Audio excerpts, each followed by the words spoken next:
Returning to our top story, in the murder of Al Jazeera journalists in Gaza, a statement by Anas al-Sharif was published online after his death. Let's take a look at what he had to say to the people of Gaza and the rest of the world.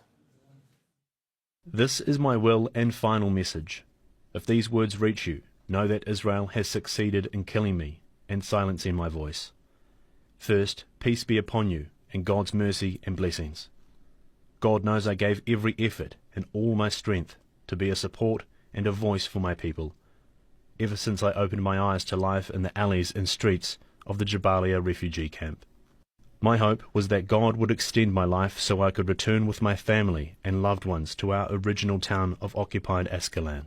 But God's will came first, and his decree is final.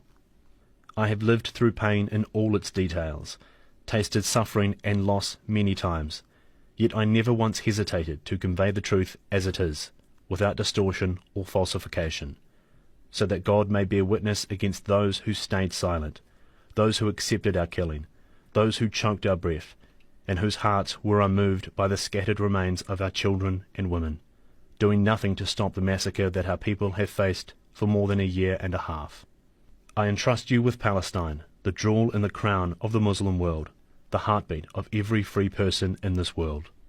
I entrust you with its people, with its wronged and innocent children who have never had the time to dream or live in safety and peace. Their pure bodies were crushed under thousands of tons of Israeli bombs and missiles, torn apart and scattered across the walls. I urge you not to let chains silence you, nor borders restrain you. Be bridges toward the liberation of the land and its people, until the sun of dignity and freedom rises over our stolen homeland. I entrust you to take care of my family. I entrust you with my beloved daughter Sham, the light of my eyes, whom I never got the chance to watch grow up as I had dreamed. I entrust you with my dear son Salah, whom I wished to support and accompany through life until he grew strong enough to carry my burden and continue the mission. I entrust you with my beloved mother, whose blessed prayers brought me to where I am, whose prayers were my fortress, and whose light guided my path. I pray that God grants her strength and rewards her on my behalf with the best rewards.